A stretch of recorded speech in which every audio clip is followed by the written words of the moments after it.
So it's been quite some time since we've posted a video, but we are officially back. 3 videos a week, a new space, and plenty of content for you.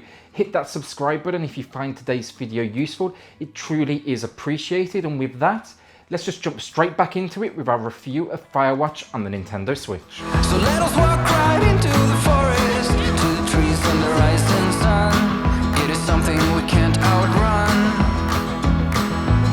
So Firewatch, it's finally joined the Nintendo eShop 2 years after PC, Xbox and the PS4. But the big question, has it been worth the wait? So let's get the story out of the way before we jump into the graphics and those comparisons.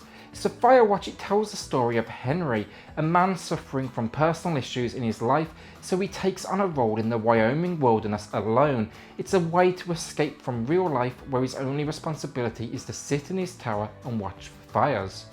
Fortunately, strange events do draw you out of your perch to explore the forest around you. The story, it kicks things off with a text-based selection system which is uniquely powerful in its reflection of the emotions Henry is facing. It sets the scenario, and from there onwards the story is told simply in conversations between Henry and Delilah. Now Delilah's your supervisor, and this all takes place over a handheld radio over a single summer. They left half a bottle of whiskey. Decent stuff. Drunk pyromaniacs. Fucking great. Oh, look, they decided to have a campfire, too.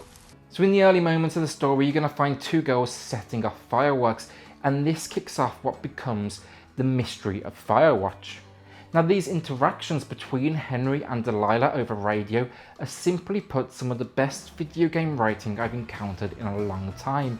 It's a beautiful character study with adult themes. If I haven't made this clear already, this is very much a walking simulator, where your input's very minimal other than discovery, which just keeps pushing that story forwards.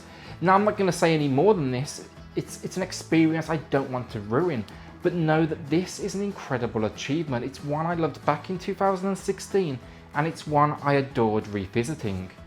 So let's jump into what I think everyone is going to be most curious about, and that's the graphics. Unfortunately, this is where things start to go wrong for the Switch version. First, the positive, the art direction, it's still unique, it's still beautiful. It's somewhere between realism and almost like a Team Fortress vibe for me. Huge open spaces and mountains are in the forefront and the background. It can be seen everywhere, and it really successfully creates a stunning location for its story. Now unfortunately, like prior releases, this world does feel largely lifeless. In my 4 hours I encountered maybe 3 or 4 animals, a bit of a strange omission from what's supposed to be a national park. Now before I do jump into the negatives though, I want to preface this. Firewatch, it's never had the best optimization. It's always been plagued by pop-in and frame rate issues, but here I will say they are even more noticeable. With the Switch docked, the pop-up's literally just a few feet away from you, and it was distracting as I manoeuvred the location. With the previous releases, it was always a little further away, but here it's right there in front of you, walking through the world. Shadows are going to constantly generate just a few feet away from you. It almost felt like I was trying to chase the sun, hoping to reach it. I will say that almost sucked the beauty out of the game for me. What was a beautiful bright location quickly became like a shadowy grey just a few steps away. I know that was the intention, but when it's catching up, it kind of takes away from it a little bit. Then frame rate, and this is struggling to maintain consistency. As the environment changes, so does that frame rate. It dropped almost consistently throughout my playthrough. While not game breaking for a game that's so heavily, invested in its story, it definitely broke my immersion constantly. Again, this was similar on previous versions, but here it's just almost constant rather than occasional. And when the game is catching up to load, let's say, a new section, the frame rate will literally just bottom out to 0 as you freeze on the spot. Going into this, I expected somewhat lower quality, honestly, and that's what I got. Images look slightly blurred, pixelation's more apparent, but graphics for me, they don't make a game, especially one like this, where the story really is the star of the show. Unfortunately though, performance does make a game like this, and that's the problem we face here. You can't break immersion on what should be a very personal story, something you can almost relate to. When the performance does show up on the Switch, you realise the potential this has, but right now it just lacks that wow factor. The wow factor I experienced from the past releases. There's just too many performance issues here ready to break my immersion into the game. With handheld mode, these issues are largely the same. The graphics, they take a slight hit, but the smaller screen as always, it accommodates that slight downgrade. If you intend to play this on Switch, both variations give a very similar experience. Let's take a look at sound and just wow. So they just left their stuff down here, but it would be a bad idea for me to toss it all in the lake, right? Yes, I don't think that'd be wise. If you could refrain from criminal destruction of personal property while on this job, that'd be great, okay? Right. Whoops. Simply put, everything here is just perfect. The voice acting exceptional, they embody the characters and their lives.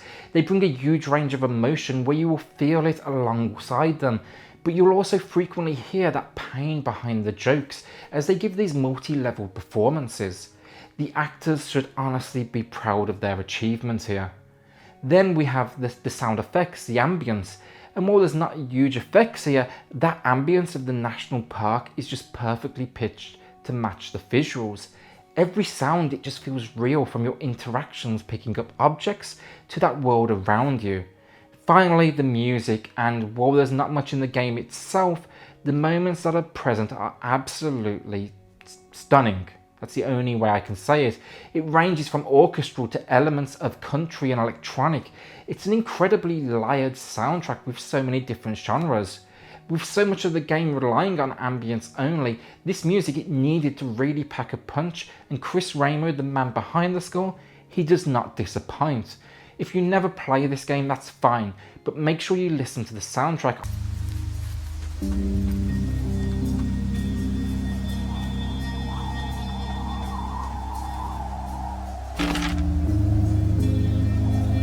Finally, gameplay, and there's not much to say. This is a walking simulator. You have a very simple list of commands, movement and interaction. Those interactions are typically jumping a gap or just picking up an object. Then you have a trusty compass and a map that guides your adventures into the forest. There's really nothing else to it. Occasionally you'll definitely get lost, but you're basically just moving from point A to point B.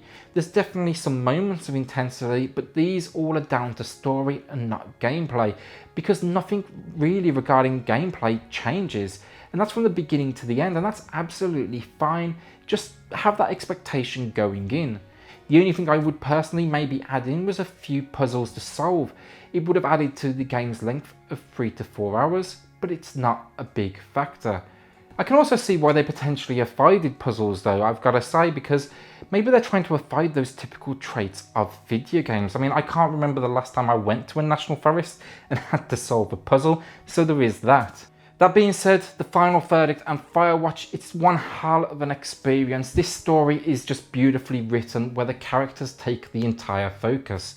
And that's really where its strength lies. If I had to compare this game to anything, it'd be a Tarantino movie where you go for the character development, not consistent action. If you appreciate a strong story, then this is an easy decision. Firewatch in that regard is a masterpiece. Then the audio and music, it all reinforces this story, from the ambience of the forest through to the stunning score.